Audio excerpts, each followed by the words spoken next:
Napoleon Bonaparte's son and heir, also named Napoleon, was born in 1811, when his illustrious father was at the height of his power as Emperor of France.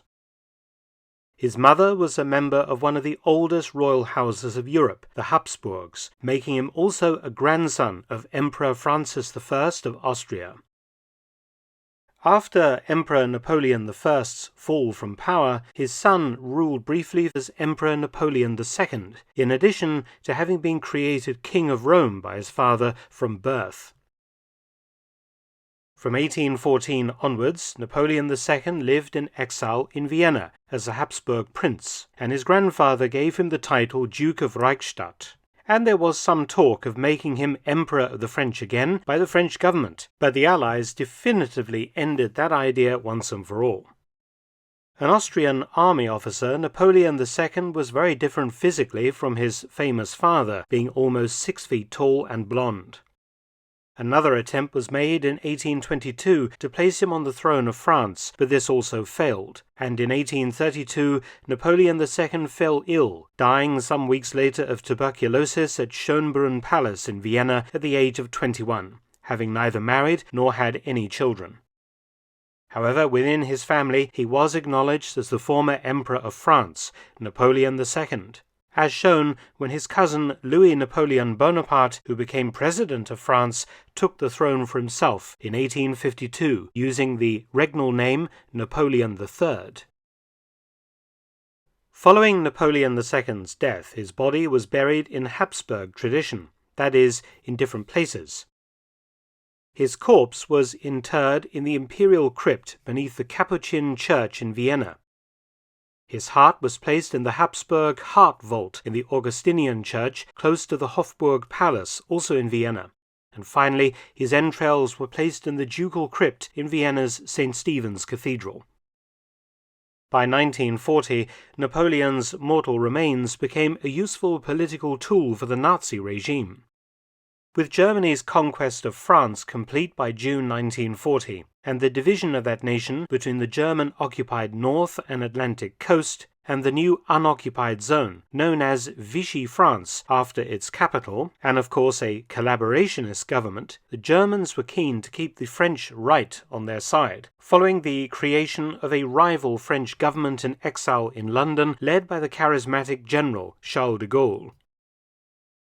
One of the unifying obsessions of the French militarists and right was Napoleon Bonaparte, that is, Emperor Napoleon I, looming large over French history and society since his death in exile on the barren British island of St. Helena in the Atlantic in 1821. The great emperor's remains had eventually been returned to a nervous Paris in 1840. And interred in a magnificent crypt at Les Invalides that was eventually completed in 1861 and still draws huge numbers of visitors from all over the world today, including myself, who was there a couple of days ago. Hitler himself had paid a special visit to Napoleon's crypt on the 23rd of June 1940, gazing down in quiet contemplation at the great stone sarcophagus. Apparently, at this point, Hitler conceived of an idea of reuniting Napoleon with his son as a gesture towards the French. The idea of returning Napoleon II's remains to Paris was not a new one. 90 years earlier, Emperor Napoleon III, Napoleon I's nephew, had broached the subject with the French government. However, Emperor Franz Joseph of Austria-Hungary declared that Napoleon II was a Habsburg and should remain buried in Vienna in the manner of a Habsburg prince.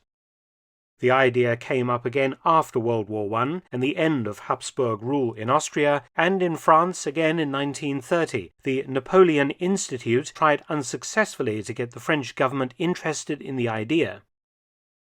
You must remember that Napoleon I was and is a very divisive figure in French history, and the reinterment of his remains in Les Invalides in 1840 was not popular with many sections of French society, notably the deputies of the General Assembly, and many feared the long-dead emperor was still a rallying point for those who disliked the new France created after his defeat and death.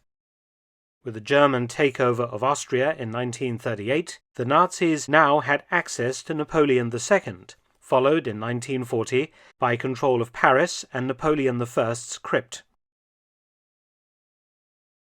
The Habsburg family no longer ruled Austria, of course, but they still had control over their family crypts in Vienna. But living in exile in German-occupied Belgium, they were in no position to argue with Hitler, and they meekly agreed to a plan put forward, ironically, by the new Vichy government to move Napoleon II to Paris. In reality, the idea came not from the French government in the south, but from the Germans in collaboration with French fascists. The fascist political organization Parti Populaire Français had mooted the idea to German Foreign Minister Joachim von Ribbentrop, who had dismissed it in 1940. However, Otto Abetz, German ambassador to Vichy France, seized on the idea following Hitler's visit to Les Invalides. Abetz worked with the Vichy Deputy Prime Minister Pierre Laval to have Napoleon II move to Paris.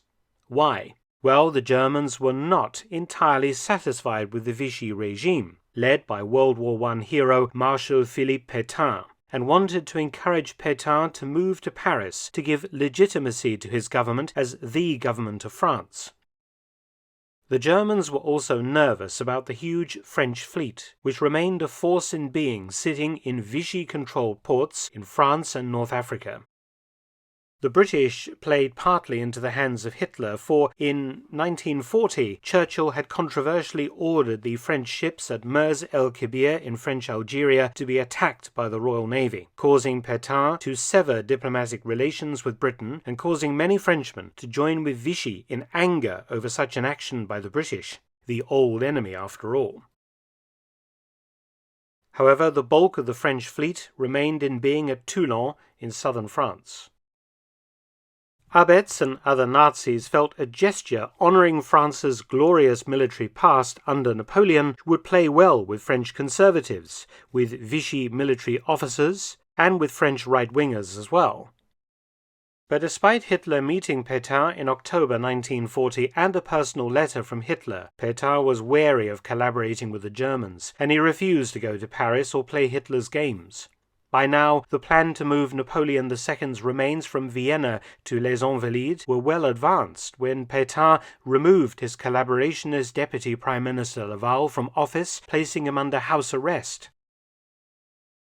Otto Abetz's publicity stunt was effectively stillborn, and so the Germans carried out the transfer of Napoleon II to Paris and his interment beside his father on the night of the 14th to 15th of December 1940, under circumstances far from ideal. In fact, it was done at night when it was snowing, ensuring that few Parisians were aware of the ceremony. Despite the failure of this publicity stunt, the interment was conducted with full military honours by a German army unit, France being represented at the nighttime event by Admiral Jean Darlan, Pétain noticeable by his deliberate absence. The heavy coffin was placed on a simple marble stand in the upper part of Napoleon's crypt, in the Chapelle Saint-Jérôme, where Napoleon I's body had lain for 20-odd years before finally being placed inside of his giant sarcophagus when the great building was finished. As for the bulk of the French fleet, it remained in being at Toulon in France, until the dissolution of Vichy France in October 1942, when the Germans took over the whole nation and occupied it. The 27th of November that year, most of the French fleet scuttled itself to prevent its being taken over by the Germans. Napoleon II lay in his coffin in the Chapelle Saint-Jérôme for 29 years, until the French government decided to move him closer to his father, downstairs into a side space opposite his father's enormous sarcophagus.